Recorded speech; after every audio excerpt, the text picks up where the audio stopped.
Good evening, everybody, and welcome to a Saturday afternoon edition of No Limits. Yes, there are no limits, and my pipes are pretty good as it stands right now. Then I haven't had to use them for a couple of days, but nevertheless, I am proud to be joined by aspiring sportscaster Spencer Tomsett. Spencer, to me, I had an opportunity to meet at the December 2021 National Sports Media Association convention, and we had an awful lot of fun, didn't we, Spence? Oh yeah, a whole bunch of fun there in 21 and 2022. You bet, man. So, all right. Well, let me give everybody an overview. Limits is our show that we do one-on-one, in-depth interviews with everybody. And I think one of the things that was pretty cool when I first met you over in the lobby in the hallway was, you were very kind enough to subscribe to our YouTube channel, and then I ended up getting quite a few more during that thing. But you set the tone because I saw when we got to know each other that there was an incredible bond there. And with that said, okay, I want you to go ahead and I want people to realize that you were my in-house photographer, and that led to some pretty good stuff, didn't it, Spence? Funny enough, this past Thursday, I had the opportunity to meet Mike Keith, the voice of the Tennessee Titans, and he invited me to come about an hour earlier. The Titans were doing an event for potential season ticket buyers and new ticket buyers to, celebrate that and get more ticket sales in that regard.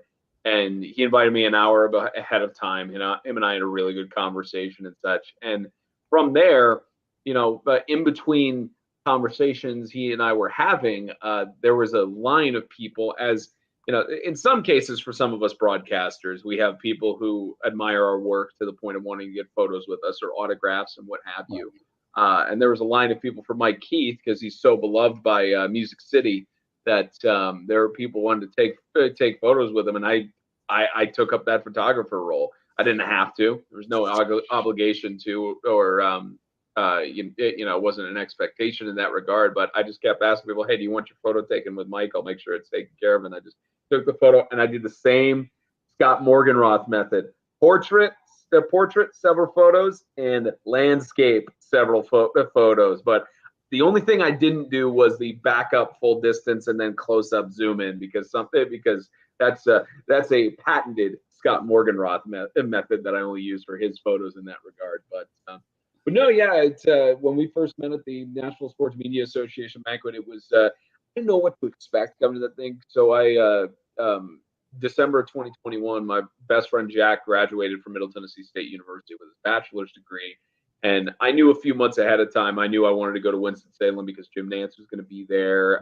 This was my first time to experience Winston-Salem and the incredible networking opportunity it provides. And was graduating. His graduation ceremony was that evening, like at about 6 o'clock or 7 in the evening in Murfreesboro. So I went from his graduation, waited about 20 minutes in the parking lot for all the cars to finally shuttle out, and then drove all the way to Winston-Salem, got there at about 2 or 3 in the morning to the Embassy Suites that's right across the street from the Marriott where all the events are hosted. And I drove through the night, and thankfully registration wasn't until noon or past noon in Winston-Salem, so I had a chance to catch up on sleep for interacting with people. But yeah, I went over to the lobby. I registered. I realized, there's a whole gap of hours before we get into the networking side of stuff. So I went back to my hotel room, just waited a few hours. I was also fighting off a sickness at that point. So I decided, okay, let me get some extra rest here, get some like cold cough medicine to try and, push through in that regard. And so I did. So I did that. And then I came back about, I want to say, an hour before the festivities started with the first welcome networking event, maybe an hour or hour and a half beforehand. And I go up there, and you, Scott, sitting on one of the benches over there, just sitting over. And, you just looked at me and said hello. And I greeted, introduced myself and everything. And you did your normal spiel about the South Florida Tribune and subscribing to the YouTube channel, which anybody who has at Winston-Salem knows that by heart now, who's been there in this last several years that Scott has been there, and subscribed. We exchanged contact information, everything, started talking about our they started talking about our exchanges and all of that. And I tell people all the time, and I tell people, from that experience, that first point of contact, that first relationship was everything for me, because now I don't have any nervousness in my body really to go and introduce myself to notable people, at least in the sports media realm. Maybe if it gets into like the actor side or singer songwriters or any of those other celebrities, maybe I'll still have a little bit of nerves because of meeting idols in that regard. But 2021, I saw it modeled right in front of me with Scott Morganroth, because Scott, for those of you who don't know, if you don't watch the South Florida Tribune, make sure you subscribe, follow him on all their social media, and make sure you get this wherever you get your podcast. There's my free plug for you. But with Scott, he's not afraid to approach anybody, and it also helps that he's been around the business a while, and with Scott, he's already has rapport with several of these guys. He's reconnecting with them, or those he hasn't met before. He's like, hey, can we get photos together? Can we talk about this? And then starts a conversation with them. And I think the important thing that Scott does that I realized, and sometimes it's different where you have to kind of have this feel for it. But what Scott does, he gets the photo up front. He has the photo up front and then starts the conversation afterwards. So that way, photo's done, because there's always a chance where at the end they're like, hey, I gotta go, I gotta do stuff or something else. You up front, you introduce yourself and say, hey, can I get a photo with you? And then go from there, and then build that rapport and conversation and show, hey, I'm not just here for the photos, I'm here for this. And that benefits more in the long run. But it also taught me very much, I like to consider myself a good listener and somebody who knows when to contribute to the conversation and knows when to hold back. Scott very much taught me that even more with the conversations he had with a lot of these great guys who are great men and women and broadcasters and sports media colleagues. I just listen. I just listen, soaked in the information. And fortunately, there's several cases of other people at those banquets who have actually wanted a conversation with me and to learn more about what I want to do and what it is I want to accomplish. And from there, it was very much a benefit for me to meet Scott first, because from there, I don't really, even in 2022, like when Ernie Johnson first walked into the first night of the awards, where the award ceremony, banquet activities and everything, I saw him and I didn't really have any nerves. Now, when Scott and I went over to get photos with Jim Nantz and shake his hand and meet him for the first time, my heart was pounding. It was pounding. Like I had never really experienced that high of anxiety or issues in the past. And it was just pounding, thumping, anxious and everything. And now I don't really have that much fear anymore. With Ernie Johnson, even meeting Charles Barkley and Scott Van Pelt, Jeff Passan, any of those type of broadcasters, I don't have any fears in that regard. And that's why I now email notable broadcasters that I'm very much interested in. I email them introducing myself because I just don't have a fear of rejection in terms of making those connections. With people who are in the notable eye in the broadcasting realm, the worst they can say is no. And there are times where they will say no, or they'll say, well, not necessarily no, but maybe this, or we can do this or something else like that. But all in all, with meeting Scott at first, I now am ready to pass on those skills. Scott, him and I talked about for this Winston-Salem, there for the NSMA banquet, there will be some events he attends, some of them he doesn't, which we all kind of get to that point anyways, where when you're in college, the NSMA awards convention is great for meeting colleagues and such, but once you get to a certain point, it sometimes is only really advantageous for you at times to go for when you win a Sportscaster award or sports writer award. It certainly always has its benefits. It never hurts for you to go, but there's sometimes where your schedule just pulls you aside to where you have to weigh out the differences in that regard. But Scott and I have talked about it, and I'm ready to pass on those skills because I'm I'm the founding president for the NSMA chapter at the University of Alabama, and I've already got a list of maybe 10, maybe between 5 to 10 students who are wanting to go. I already have one member who said, "Hey, I've already paid for the convention. I'm going." And I've got a colleague of mine who graduates from MTSU in this semester, and him and I are splitting a hotel room. And at first, I told him before Scott had mentioned he wouldn't be in Winston-Salem this year. I told him, "Hey, just follow me and Scott. We'll introduce you to everybody." And now that I have those kind of skill sets, I am ready to introduce my colleague and any of the other colleagues from the University of Alabama, these students who are sophomores, freshmen, sophomores, juniors, seniors. I'm ready to introduce them to all these people because I know what to do. It's just don't fear rejection. They know why they're there. You know why you're here. And so far, nobody in the sports media realm has been standoffish to me in that regard. But all in all, yeah, when Scott and I met, it was just we clicked like that. We realized the drive we have. And some people may perceive it as smothering. I say it's just being a leader. I say it's just being forward, and you know exactly what you want and exactly what you want to achieve and get. So you just do it. You just absolutely do it. So from Scott and I meeting, it was absolutely a great pleasure. And now I have a very rich toolkit, a tool belt in that regard for NSMA and networking with colleagues and introducing myself to even some of the most iconic names in the industry.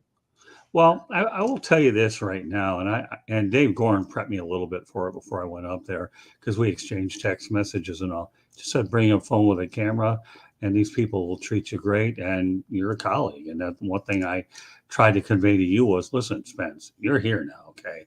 My first time there was a little, wow, they're pretty interesting people, but I got rid of that in 15 minutes as I belong here is what I figured. Okay.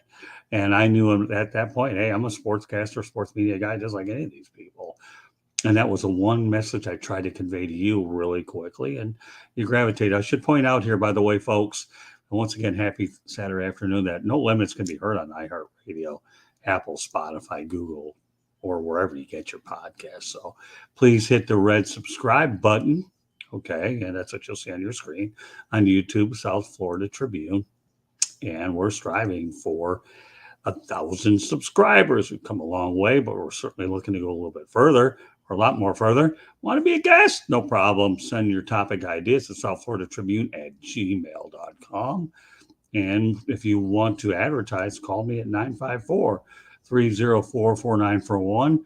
We are live on Facebook, LinkedIn, Twitter, and the YouTube channel. That's it. So, Spence, I think the thing that's important too, and you were able to pick up on it right away, and I knew you had a lot of potential after our formal introduction, is you didn't mind hanging around me, and I wanted to find somebody that I could take under my wing and try to show, hey, you belong here. That's what my attitude was to you. So don't feel for a minute that you should ever be overwhelmed.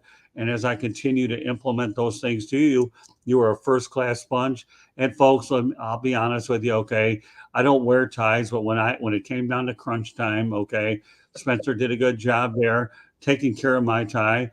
But another thing that's also important too, though, that I tell a lot of people, especially those that are willing to listen, is just be yourself, okay? Nobody's any bigger than the other. When you're around your colleagues, we're all here to be a lot more cordial. And one of my favorite people I introduced you to is Bob Ryan, who I've known for a while. And Bob, I met him over at the NBA draft many years ago at the Palace of Auburn Hills. We remember each other, even though time had elapsed. And that's the whole thing, when you're there, the photo, yeah, I mean, I'll never explain my networking method any better than you, so I only dare to try to do it. But the reality is be yourself, be relaxed, don't be intimidated. As long as you can do that, you'll be fine. Because let me tell you, I've learned, I've interviewed Muhammad Ali, Tom Lasorda, and some of the greatest people in the sports world. But the key to getting through any interview is just be yourself and be prepared. That's the thing people have to do. Be prepared, be yourself. Everything takes care of itself. I mean, I got one of the guys I knew many years ago. I don't know if you ever heard the name. His name was Phil Pepe. Okay, he used to be of New York Daily News many years ago. I went to the 1981 baseball winter meetings, and my first big interview was Tom Lasorda. So Phil Pepe says to me, you know what? I'll give you a few ideas and questions, but Tommy will talk. And believe me, that's where the follow-up questions come in. And even on the last NSMA thing that I had done, obviously it was great to get context, but then I thought the book event over in Winston-Salem was great and snapped up a bunch of good interviews on the last one. I think one of my favorite ones was Bob Ryan and Bob Glauber. And Bob Glauber, for a lot of people that know him, this guy's a first-class individual in every sense of the word. But, I just think it's just one of those things, and I hope everybody that's watching this show today can realize that, hey, you know what? What am I going to get out of watching you and Spencer today?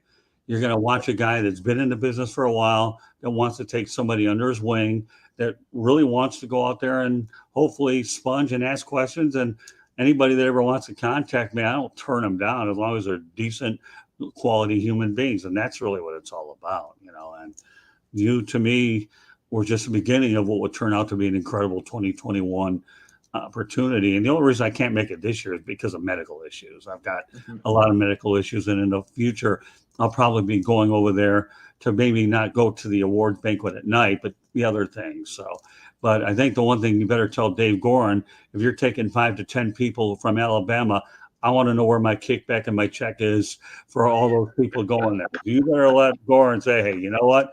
He may not be there. You'll miss his one-liners, but my lasting effect as an entrepreneur working for the Tribune. And you can even mention to Gorin that he ought to go out there and have another category for entrepreneurs in the business, because nowadays this industry is not only focused on the big guy, but nowadays, the decline of newspapers and stations, downsizing from not even having a sports department, because some of them around the country aren't doing it.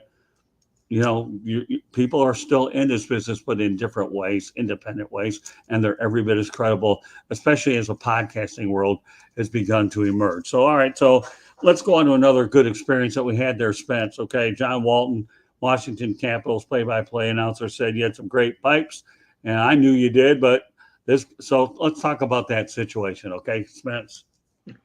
I will say about Bob Ryan, one of the that. So that first day at the NSMA banquet, when you're there for the first time, you're kind of feeling out that's the situation. At least from my experience, the first time I was there, you're kind of feeling it out and thinking again. I was kind of waffling that mind of like, is this right? Am I supposed to be here rubbing elbows with these kind of guys and everything? And fortunately, you killed my nerves and really quickly. But I remember that evening we were at the we were at the table for the was it the Rune Aldridge Award? I think right. Yeah, it was the Rune Aldridge Award for innovation, and it was Neil Leifer was getting his award for the amazing photos that he had taken. But it was you and me at a table with Robert Eggleston, board member of the NSMA, Wake Forest member, Bob Ryan, and I'm trying to remember the names, but several other, I think 1 or 2 other board members for the NSMA. They were all gathered at the table and such.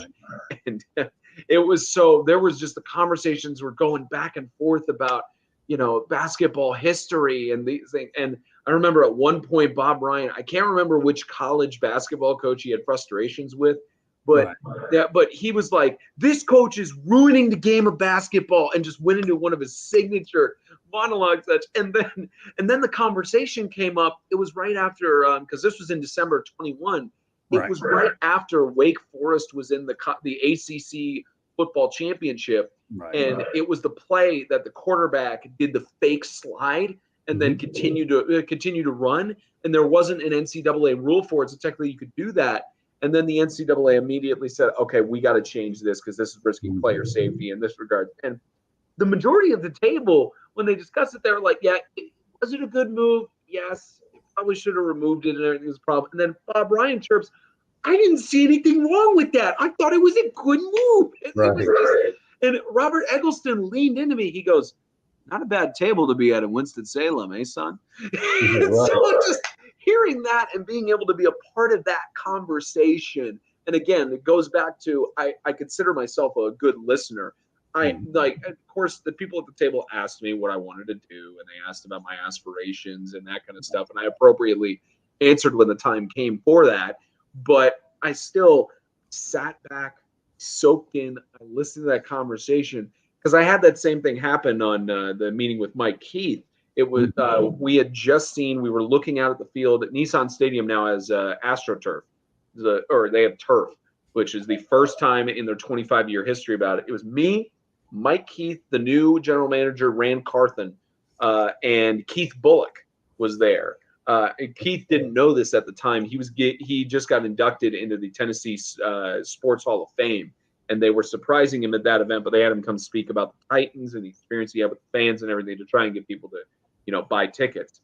So it was just those three. I was able to be a part of it and sit there. 30-minute conversation between the three of just chirping about football and sports experiences, the Titans and everything, just chirping back and forth. And again, if I had not gone to Winston-Salem twice, now planning 3 times with the summer, if I hadn't been there, I wouldn't have known necessarily to just sit back, listen, only speak up when you really have something that's important to say. But yeah, it was you mentioned Bob Ryan, so I had to bring up that's incredible it was in that regard. So, but John Walton. So, as I mentioned earlier, I was fighting a sickness. Let's go back to sure. Bob Ryan. When I was sitting there, you were sponging, and you saw him and I going back and forth, and I say, "Hey, this is my, my buddy here, Spence." And then and once I introduced you to him, and you got into the picture routine as you always do, it was just a heck of a lot of fun.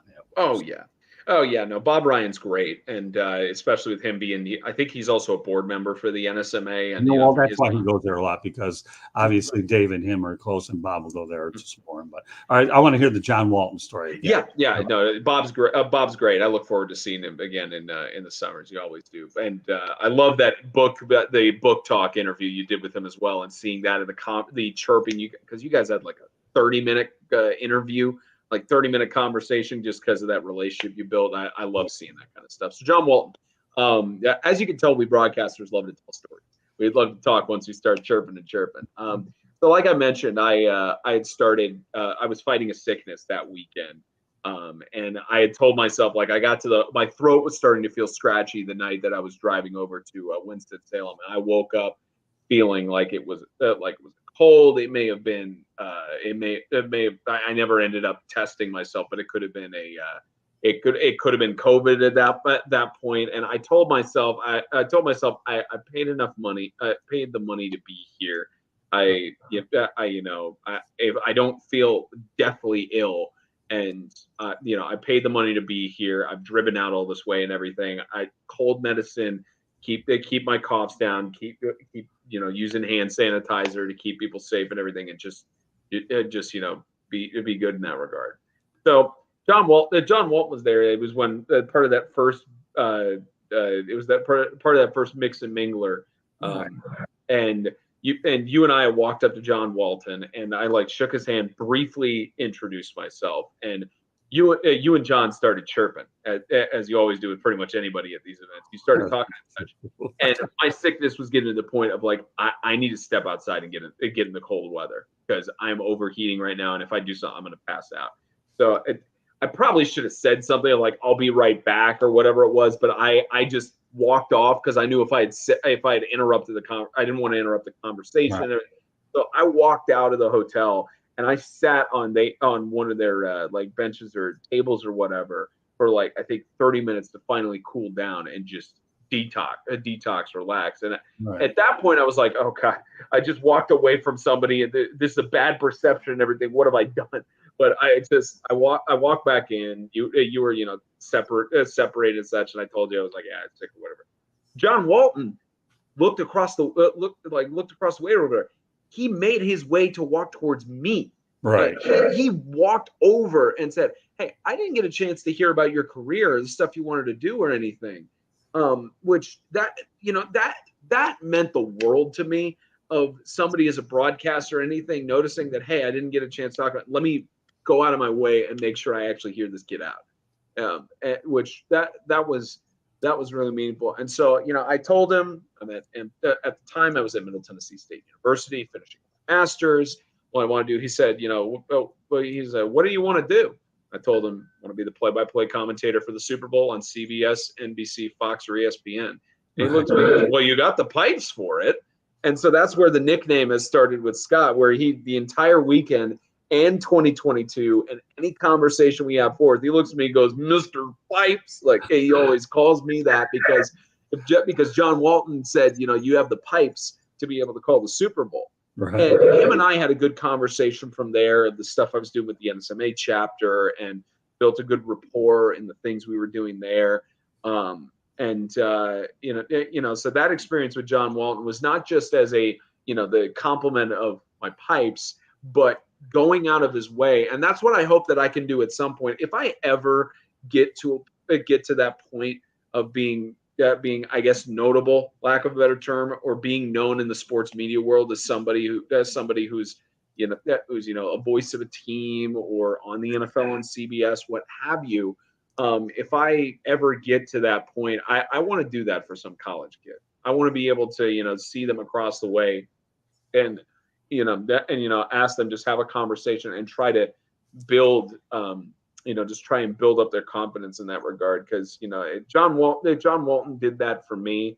Several other broadcasters have done that. I mean, even recently, so the 2023 Sportscaster of the Year, Ian Eagle, I saw him win his award, got his email from the NSMA membership directory, sent him an email, introduced myself, asked for a booth visit, and he responded about 3 weeks later saying, hey, apologies for not getting back to you sooner. The broadcast travel schedule has been hectic. Let's carve out some time to talk on the phone this week. And he straight up gave me his cell number. And we had a 90-minute phone conversation.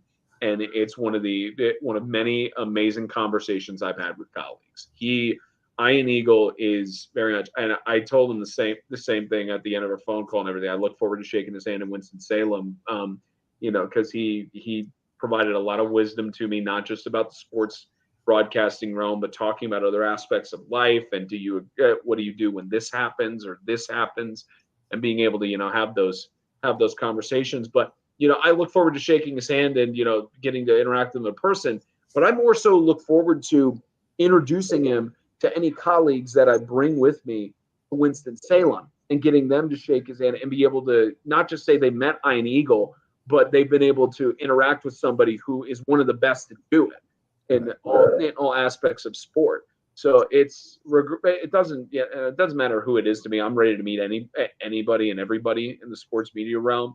The ones that stand out are the ones who make me feel heard, listened, and acknowledged to, which includes guys like Jim Nance, Ian Eagle, John Walton, Bob Soki, the voice of the Patriots. When we met him this past summer, he was incredible too. I also bonded with him because my best friend from Melbourne, Australia, he's a huge Patriots fan, and we did a full video thing. He asked several questions to Bob, and I got to film myself asking him that and him answering those questions. And my buddy Jordan absolutely loved it. So just moments like that are what stand out the most to me of, not of people in the sports media realm, just making me feel heard, listened, and acknowledged to. And I want to pay that forward to, my colleagues and to future students who are wanting to get into the sports media realm. Yeah, I should talk about Ian Eagle for just a moment. I met him over the when the Jacksonville Jaguars hosted the Buffalo Bills, and they won 10-3. And I got to know Ian, one of the nicest guys you'll ever meet. Yeah. We talked during halftime for 15, 20 minutes before they went back, and it was unbelievable. And again, I'm sure our paths will cross at some point. I still am active in the NFL right now. I have so many things I'm trying to do with the business side of this thing, as well as continue to work on growing the thing. But no doubt, but I met Ian Eagle. You talk about a classy guy. He works for Westwood One, doing some of the radio. So, all right, 3 more questions I want to get to. First of all, you paid your lifetime membership up front. So what's your plan going forward with your career, Spence? I have a vision for what I want to do, but I don't know. I don't have necessarily a clear pathway of how I will get there. Because I think Ian Eagle said it to me best. You ask anybody in the sports media realm what their story is, you're going to get 1,000 different answers. You're going to get so many different perspectives and answers on how did you get to your career? What was your start? What did you have to do and everything? So for me right now I'm in PhD school at the University of Alabama. It's specifically the title of it is a PhD in Communication and Information Sciences. And basically what that means is it is a research heavy degree. So I'm learning time management and how to process a huge amount of information in a short amount of time as possible, which is fantastic for us in broadcast, for studying stories and teams and what have you. In my case, I'm calling games for the SEC Network Plus, ESPN Plus broadcast through Crimson Tide Productions. They got me. I was fortunate enough to do women's soccer as my SEC debut last semester, as well as do 2 volleyball games, and they have me in the wings for their other broadcasts. So hopefully, I'll be given that incredible opportunity to do those games going forward. And right now my big project this semester has been the NSMA chapter at Bama. Now, Davis said he won't fight me on this because they don't know the exact number, but we're marketing ourselves as the 8th student chapter in the nation for the NSMA and the 1st in the state of Alabama. So my big project right now is making it so that 10 years down the line, myself or any of our current executive board members can go back to Bama, see the chapter thriving, be able to speak at a meeting and give them the same inspiration that we had or we were given by other broadcasters when we started. So that's my big project right now. Then let me ask you this, okay? And I'm glad that you are trying to build the NSMA in Alabama. But when you talk about a lifetime membership to NSMA, okay, I guess the biggest question I'm wondering is, what's your plan moving forward in your career in terms of where that's going to lead you? So with the NSMA, it never hurt. It never hurts to widen your network and widen your horizons. Dave Gorin told me, told myself we were fortunate enough to be joined by him on Zoom last month for our NSMA chapter meeting for February. And he mentioned, the saying goes from parents, it's not what you know, it's who you know. He took it a step further and said, it's not who you know, it's who knows you. Who knows of your quality of work? Who knows of the skills you have and has a positive perception of you? Who knows you? Right. And that's really, you mentioned the lifetime membership fee. In 2020, that was when we were required, as I was the founding secretary and current vice president for the NSMA chapter. And it was either in 2019 or 2020. Executives are required to pay their membership fees. And I looked at it and I said to myself, well, I'm going into sports media my entire career. There's no point in me spending more money than I have to or having a continual cost. So let me just dump. At the time it was $750. I think they raised it now. It's $1,000. So I said to myself, let me just spend the $750 now, one-time fee, get it over with. Especially because I'm going to be in the industry, I see it the rest of my life, then buy it. So that way I can, use the membership benefits to my advantage, which includes the membership directory of emailing pretty much anybody who's on there, which a lot of notable people in the business are on that membership directory. Getting a discount on at the awards weekend every year. And getting those kickbacks that eventually will add up to my membership fees and or other costs. The NSMA also has other like membership discounts and what have you. But for me, I'm utilizing the NSMA for the networking aspect and to certainly continue to build off of these relationships. I know we also a self plug here. Myself and Joe Chambers, we met. I met Joe Chambers shortly after you and I had met at that Intro Mixer Mingler networking event. And Joe Chambers and I now have a podcast, which we're talking about stories from the broadcast booth. Right. So, with that, it's continuing to foster those relationships and help other people out. Because, for me, I've always told myself that you have to put in the hard work. You have to earn your stripes in this industry to be able to make it to where you want to go. But I feel that the skill set works itself out. Right. But the relationship stuff is really what is most valuable to work on. And that's the kind of stance I'm taking. I'm working on building relationships, trying to reinvest more into those that have invested in me. And, just it's my continual goal in life is to always be kind in everything I do. And that just plays into it with being a part of the NSMA is, it's an incredible opportunity for me to do that. And in some cases, receive that when I don't feel I'm deserving. But I just, at this point, my goal with that is to continue to move up in the game and the networking aspect and move up in the broadcasting realm to hopefully eventually call the Super Bowl on television when I get the honor. Well, here's the thing with me. I met Dave Gorin through LinkedIn, and we stayed in touch, and I was ready to go forward. And I knew the organization was great. There was never a doubt. The only reason, had I been in my 40s, 45, I probably would have done exactly the same thing with you, pay it up front, not worry about the monthly deduction. But when you're in your late 50s, okay, and 60s, I just turned 60 in December.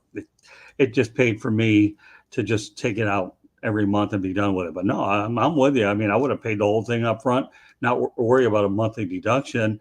If I were in my early 40s, late 40s, 30s, I wasn't worried about then because I've been moving around a little bit. In my 40s, it would have been worthwhile to pay the whole thing like you did. But nevertheless, I've recouped a lot of great benefits from it. And I still plan to go out there and return to events when I'm medically able to get up there and I feel up to the drive and so forth. And I'll probably go ahead, future conventions, I'll probably pair them up with a side trip. So that'll be one stop in a bigger picture trip. But you did was right.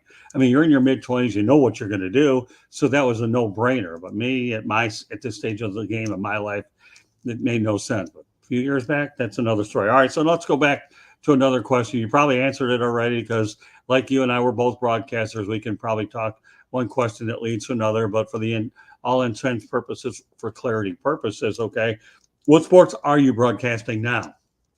Right now, so this semester, I don't have any on the docket. Okay. I've been told by my supervisor, Crimson Tide Productions, I'm more so in the wings for baseball and softball on the SEC Okay. Network Plus. If any other opportunities arise, I'm happy to take them. But in terms of if a specific sports that I call, pretty much name it, I've called it. Like I called the cross country championship in high school. The majority of my experience has been in high school 8-man football, but I've called e-sporting events. I've called volleyball, baseball, basketball, softball, men's and women's tennis. Also called those events. So it's very I try to keep myself diverse in the portfolio of sports I broadcast, just because it makes you way more marketable. And it's also, the same amount of intensity and awesome action you see in tennis or cross country. That also, translates over to football. I mean, certainly you have to call it a different way and prepare in a different way for the sports you do. But each of them are still fun. And I tell people all the time, they ask me what's your favorite sport to call. I tell them, I mean, the Super Bowl is the goal, and I enjoy football. It's what I follow more. But anytime I'm in the booth, it's a blessing.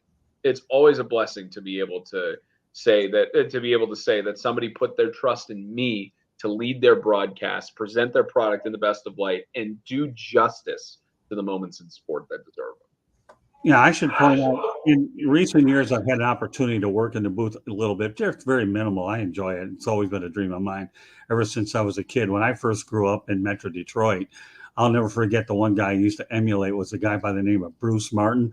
And my Aunt Tina and her boyfriend would turn down the sound and I would do it. And she said, "Man, you're fantastic." It's like when you feel like you have that child reinforcement, it's pretty good. And then later on down the line, when I was working in Detroit, when I was in my 20s and 30s, I had another good friend of mine, where, ironically, during March Madness, where I was actually broadcasting some of the games, and they said they turned it down. So we love you a lot better too, and they would listen to me. It's pretty encouraging. Now I got to talk about one thing. You talk about Jim Nantz, which was really interesting. Remember the time I was talking to Jim? Said, "Let me ask you, Jim. Okay, you ever dawned on you to do baseball?" And he said, "Nah, you know what?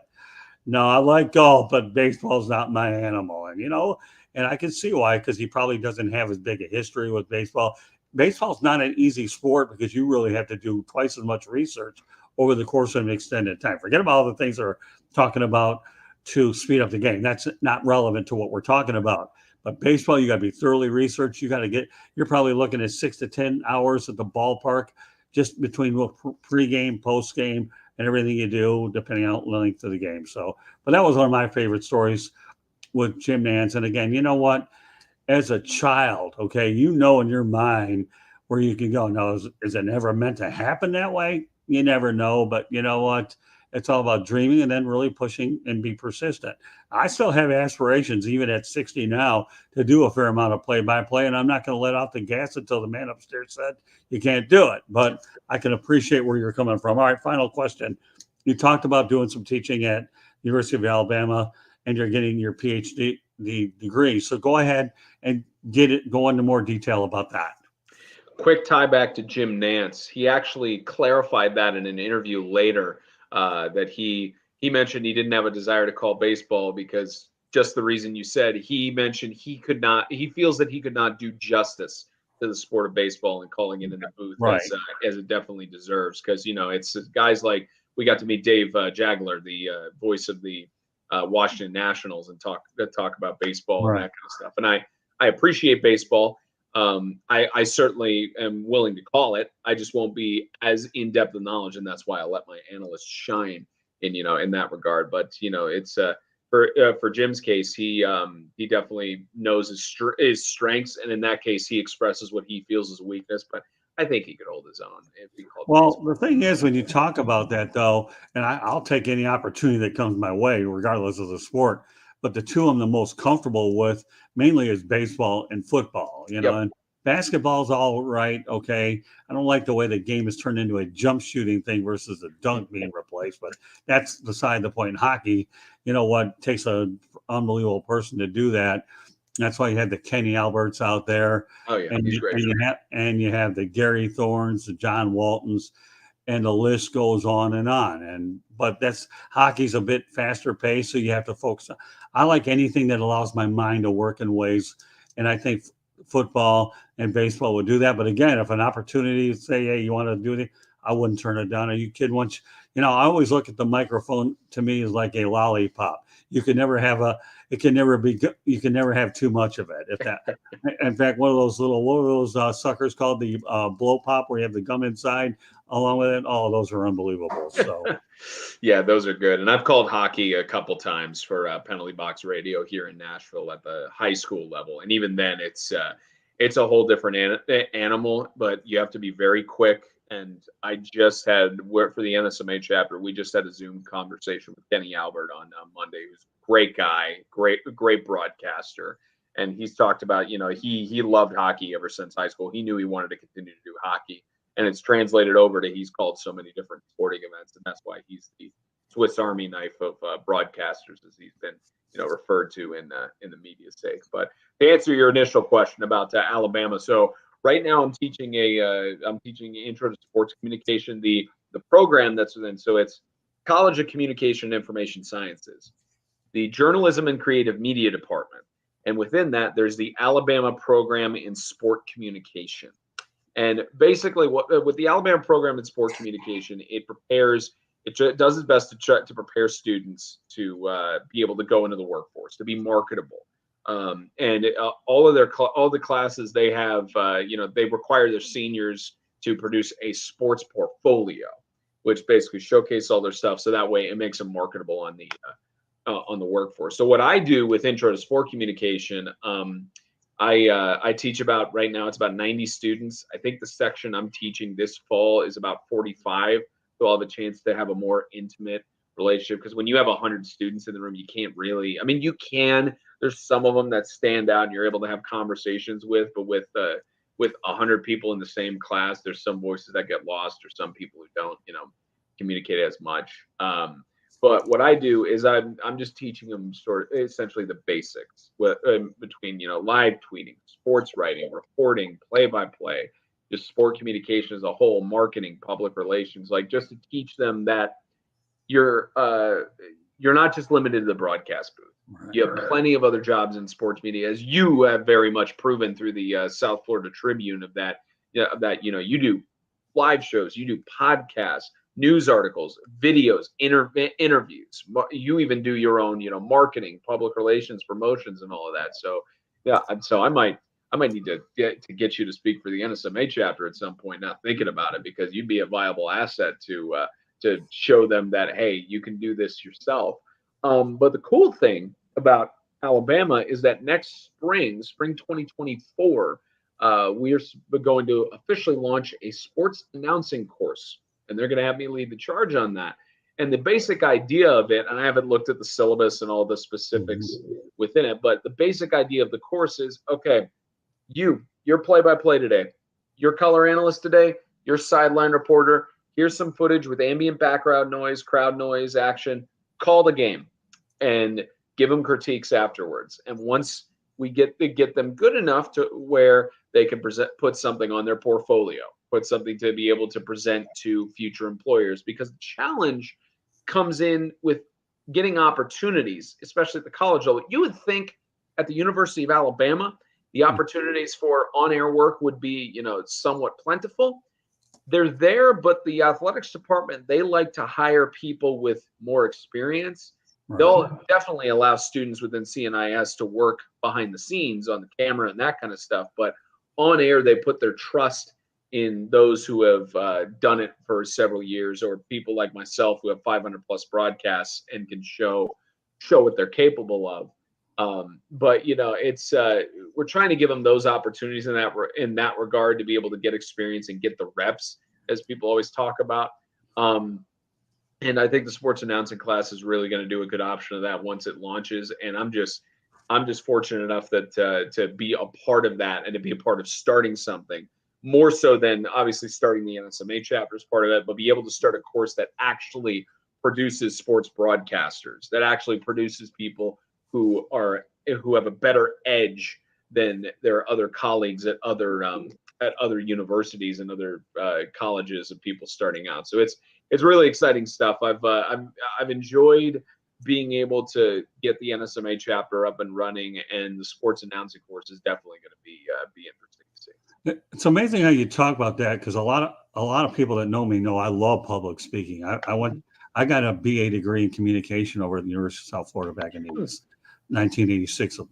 If I'm not doing play-by-play, I would love to be able to do public speaking. So anytime you need me to speak to those people up in Alabama, give me enough notice. I'll make sure I get there. I should also point out, one of my favorite people I actually met was Doc Emmerich over at that convention. I don't know were you there with me then or not? I don't know if you were. Not in 2019. I've emailed Doc several times, which actually, thank you for inadvertently reminding me. I need to email him again and reach out. I know he's retired and such, but I need to reach out to him again, because I remember asking him. I told him about getting a full ride to the University of Alabama and PhD school and everything, and his advice to me was talking about the the conference and anchoring around there, and he told me, I need to make sure I get the quote right here, but he told me, best of luck to you in your studies. While it may seem difficult at times or challenging, and you may be at your low points, this is an industry well worth sacrificing for. And he especially, that's the path I'm taking, is the Doc Emmerich path. He got a PhD, he got a job at a university teaching, but he was calling hockey games for the college during his studies. And then within, I think, 5-10 years, he got picked up by the New Jersey Devils. And then obviously history, what have you, he became, the voice of the Stanley Cup final up until the second to last year that NBC had the rights to the NHL package. So, I'm taking the same path as him, and I need to reach out to him. Thanks for reminding me, Scott. I need to, after we get done with this, I'm shooting him an email telling him about my PhD study, is asking for advice in that regard. That's incredible. Well, when you send that email, tell him that I met him as well, and that I probably will reach out to him, because let me tell you, Doc Emmerich is a gold standard for not only broadcasters, but just people. Yep. I probably have to do a better job going into there and be able to email it here and there, but I'm so busy with other stuff. But you can mention that. I should point out too that Doc Emmerich's just unbelievable, and I told him of some things I was looking for, and he admitted to me, and we both knew it talking, that my age probably at this point would make it hard, but he said, don't give up on it. I know you got the passion for it. It's just you have to try different things to entice people that your experience will you'll be able to utilize your experience and give you that little bit of an advantage. So, it's amazing too. You're in Alabama. You have Nick Saban and Eli Gold as the gold standard, pun intended this time, of Alabama Crimson Tide. And I know Kenny Stabler used to call football games, and I ran across these people a couple of times at the Citrus Bowl in Orlando. So, have you ever had a chance to meet Nick Saban or Eli Gold? Not yet. So I emailed Mr. Gold back in, I think, September or October, or before the semester started. He obviously this past fall, that from the recording of this episode in 2023, the 2022 football season, he was out the entire season because he was dealing with a medical issue. And they finally published it in January that he was dealing with a treatable form of cancer. And they just announced, as of recording this, I think a week or two ago, they just announced that Eli Gold is set to come back in the fall for the football season. So I emailed him. He responded saying, "Hey, I'm not going to be able to meet with you just yet. I've got a medical issue." But him and I are going to get lunch at some point. Obviously, in this past spring, we met Andy Burcham, who's the voice of the Auburn Tigers. So we got that. So we got to meet his kind of counterpart in the SEC in some regards, or colleague, lack of a better term. But Eli Gold, I'm definitely going to get the chance to meet with him at some point, just whenever he's available, because I know he's a busy guy. And Nick Saban, I don't know when the time will come for that, because especially, Nick Saban is really busy. I mean, he's pretty much the number one source of revenue for the University of Alabama. He's pretty much notable in that regard. I would love to meet him and have a conversation with him. But at this point, I have not met them yet. But the goal during my studies here is to meet both of them. Well, that's good. And again, that's what it's all about. You're at a very prestigious university. I was there one time when I went to the Bear Bryant Museum across from the football stadium, so it was kind of neat there. But I also had a chance to cover a Florida Gators Alabama basketball game, and it was really, really neat. So, folks, in case you're just joining us, happy Saturday afternoon, by the way. That No Limits can be heard on iHeartRadio, Apple, Spotify, Google, or wherever you get your podcasts. You're walking, you're in the subway, you're in the car. Tune us on. And also, if you're watching us, please hit the red subscribe button on YouTube South Florida Tribune. We're striving for 1,000 subscribers, certainly more than that, but we'll be happy to get to that number. But you want to be a guest? Everybody's entitled to it. All you need to do is send us topic ideas at southfloridatribune@gmail.com. I'll put you on a show which is more suitable to what you come along with. And if you want to advertise, call 954-304-4941. We are live on Facebook, LinkedIn, Twitter, and our YouTube channel. Also, our website is www.southfloridatribune.com. And if you're watching us, you can see that I'm also on Twitter at Tribune South. I'm being joined today by aspiring sportscaster Spencer Tomsett, a guy that I really, really gravitated to. And obviously, if you're watching the whole interview, you'll understand why. I think Spencer is one of those kinds of guys that the sky's the limit. It really is with you, Spencer. You're well educated, but the one thing about you is you have a great perspective of what you want to do. And I hope if you get anything out of this show, folks, is an older guy like me still has dreams, and a guy like Spencer does, chase your dream as much as you probably can and your passion, because that's what will make you happy inside and outside. And Spencer, like I told you, I've always wanted to bring on this show, and I'm glad that we were able to get the schedules to work out and that we could share our story, not about only introduction, but friendship and somebody that's a colleague, where we all pile it into one situation. And that's what makes the situation as great as it is. So I hope everybody can be motivated and inspired by this show. And we'll be doing a lot more No Limits episodes in the near future as I look for certain individuals that I could talk to and their different comfort zones, or whatever you want to call it, topics or whatever. So, Spencer, with that said, we're getting ready to wrap her up here. So, any closing thoughts? And I want you to let everybody know how they can get a hold of you. So I'll just say at Spencer Tomsett on any of my I'm on Facebook, Twitter, LinkedIn, Instagram, YouTube. Pretty much you can get a hold of me on any of those platforms at Spencer Tomsett, as you see on their screen there. in closing, you mentioned the chasing your dreams. One of the more meaningful quotes that I've gotten from Jim Nantz. We were on a Zoom call for the Sportscasters Talent Agency of America this was in early 2020 at the peak of the shutdowns. No sports are going on, and John Chalesnik, who runs it, is a great guy, and he put together this whole panel of a lot of notable broadcasters, including Ian Eagle and Tracy Wolfson, Kevin Harlan, and Bob Costas called in, and Jim Nantz was the first one to lead off. And Jim mentioned right at the end when they were in closing the odds and everything, his quote that rings true for me and should definitely ring true for anybody who's wanting to get into this business. Don't let anyone tell you that you can't make it. If you continue to do the work and pursue your dream and just continue to be kind, you will make it in this industry. And it's a testament to guys like Jim. He's a good mixture of, he knows the status he has and he doesn't abuse that privilege. Fortunately, I personally have not met anybody in their position in the sports media realm that is aware of their position and uses it to feel like they're better than anyone else.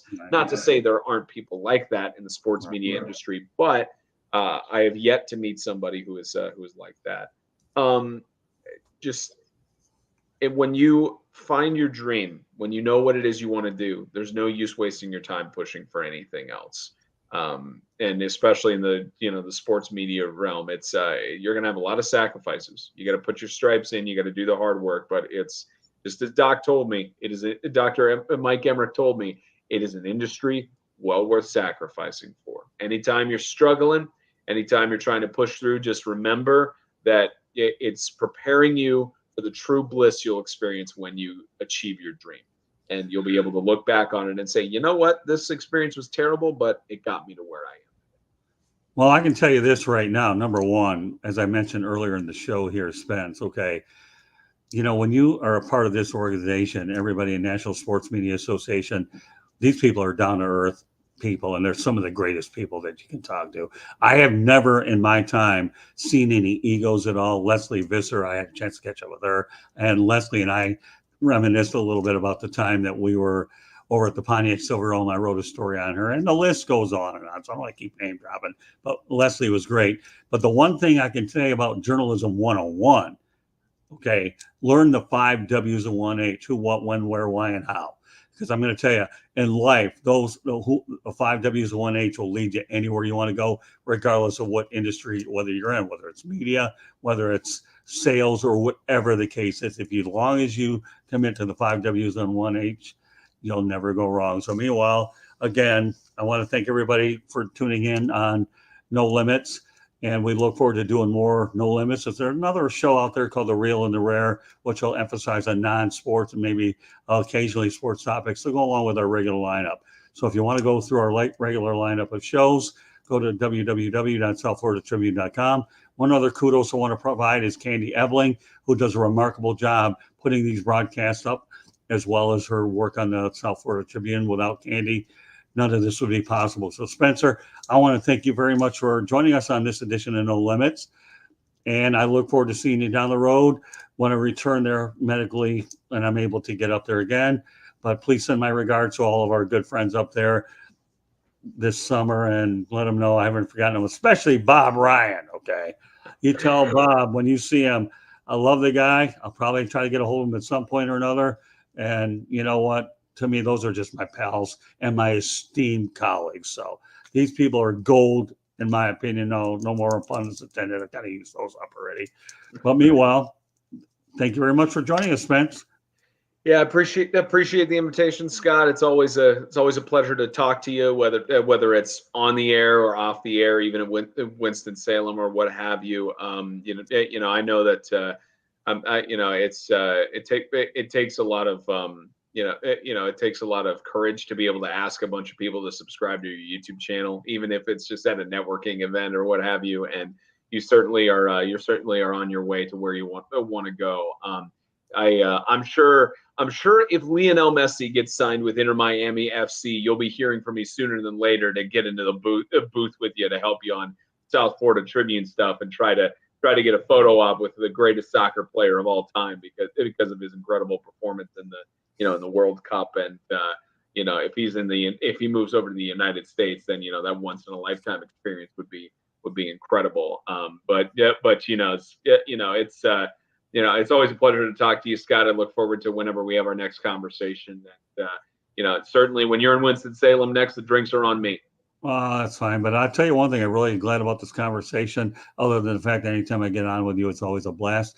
I'm glad that you were able to incite the audience about the approach I took towards introducing people with the photo, because I think that's something that people need a way to break the ice a little bit. And I'm glad that you were able to gravitate to what we were doing. And now not only did you gravitate, I'll be proud when you tell me that you duplicated it. So. Oh, of course.